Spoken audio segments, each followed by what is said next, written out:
All right, so our very first story, which takes me from being very happy about watching that to very, very sad for the state of humanity. So there's really nothing to do except dive right into this.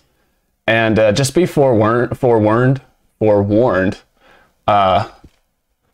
this segment is not for the faint of heart. It goes like this. A pregnant abortion activist took an abortion pill during a live on-air interview, just in case you need to be reminded of the stakes of the pro-life movement these days. Yes, you heard me right. If you've ever wondered why now is the most important time to fight for babies' rights in the womb, well, I'm about to show you. Like I said, be forewarned, there's about to be a murder that is played out on live television. I am not happy about that. My guests, pro-life activist Rebecca Kiesling and reproductive health care advocate Jex Blackmore. Jex, I want to start with you in this segment. I've looked at your website and your social media.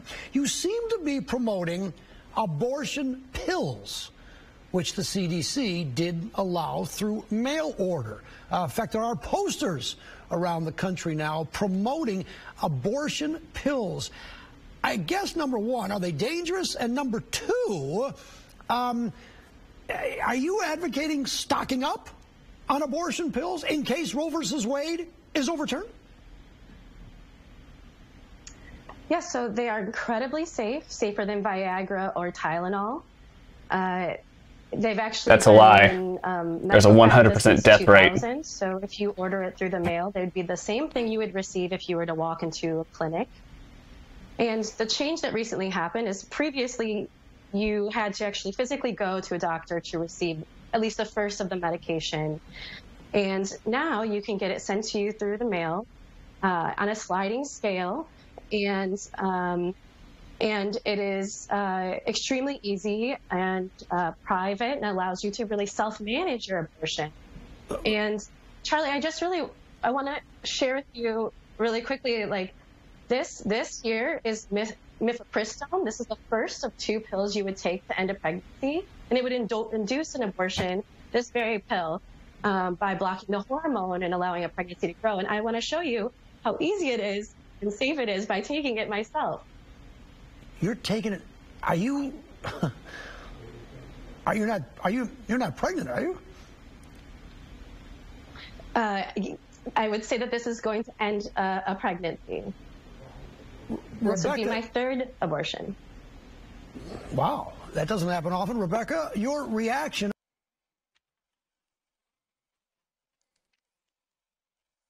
That revulsion you're feeling right now, you know, it means that you're human, one. You haven't lost all of your humanity, something that this woman has long since lost.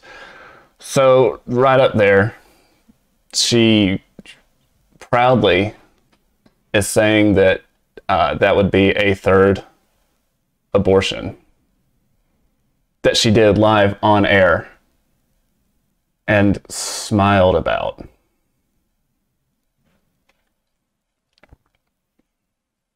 Let's just take a second to really think this, to really let this set in. This woman was smiling about a murder that she just performed on live television. And we're not immediately taking her to the electric chair. So, yeah. Third one. So, I would say this is an indicator of a couple of different things. First of which, just how sinful and evil this world is. And I know, we know this. We know that it's evil, that it's sinful. I know I'm preaching to the choir and that it will keep getting worse and worse until the end times. But there's just been a spate of stories this year that has truly shown such a horrifying trend. You had the after-school Satan Club. Literally demonic evil being peddled to elementary school kids. And then Canada effectively banning truth, reality, and not just one, but the two biggest religions in the world, Christianity and Islam. Now, I'm not going to say I'm a, expert on the religion of Islam, but, when they cut homosexuals' heads off and throw them off buildings, it kind of makes me see that they're not really too high on the homosexuality thing. And if you remember back to the conversion therapy bill, you could definitely say that's coercion to not have homosexual proclivities. So yeah, that's two religions that they just effectively eliminated in Canada. And now Canada is actively asking kids to rat out the unvaxxed. That they should be hunted down by the police and have everything taken away from them in a Stalinish nightmare. And then this, where evil is so abundant that it is aired live in Detroit. This was aired live in Detroit. Literally in studio with a guest, there was a murder, a stone cold one, where she smiled at the camera after taking that pill. Proud of it as her third kill. She's one away from being a serial killer. I wonder if she has like a punch card, and if she makes it to 5, she gets free antidepressants for a month to deal with the fact that she murdered 3 of her kids.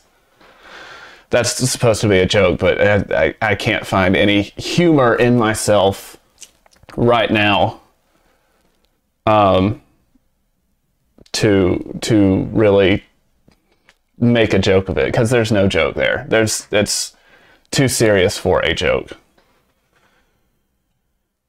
And this is why I say that the left not only hates women, they hate kids. The most vulnerable among us is their prey.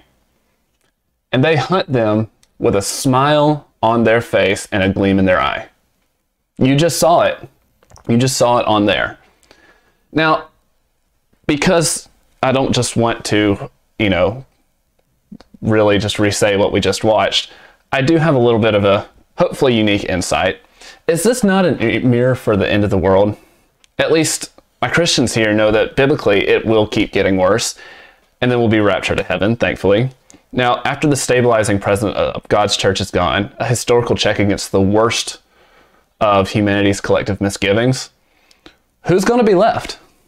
I mean, generally it would be people who would love to have total control over everybody's lives.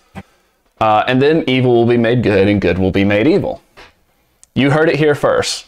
January 2022 was a dry run for the end of the world. But there's a second point to be made here too. Why does the world keep descending into evil like this? Well, it's because evil people are willing to do this to advance their cause. In a lot of cases, they want it more than we as conservatives and we as Christians do. So shame on us. Really, shame on us. Shame on conservatives for ever giving up any ground to people who believe that it's okay to kill babies in the womb. For compromising. And I hear you say that we have to compromise to get some of what we want. I hear it through the screen, through here. I hear you saying that. And to that, I say, shame on us for ever letting them, those that believe abortion is not morally evil or that a little boy can be a little girl, letting them have any part of the conversation. Because they should not have any part of this conversation. They shouldn't have any decision-making ability, power, nothing. Because we let it happen. Of course, politics and the culture moved farther left since our founding. We let this happen. And if we hadn't let this happen, we wouldn't be where we had to compromise now. So shame on us. And also shame on us Christians here in America. Us comfortable American Christians who go to churches and hide behind the calls to love and not judge. On us who use that as an excuse to never engage in this fight, to engage the culture, to fight for truth. We seem to forget that righteous anger is just as much of a Christ-like attribute as caring for the poor.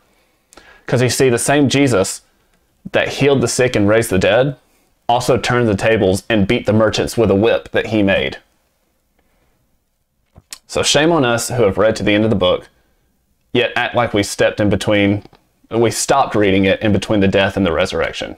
And there may be nothing we could do to reverse how bad this world is getting, or even to slow it down too much, or to stop it, but we can slow it down. But we have to let them have it. But we have let them have it. We let them have the culture, we let them have the government, and the schools, and now apparently the after-school clubs, and most everything else.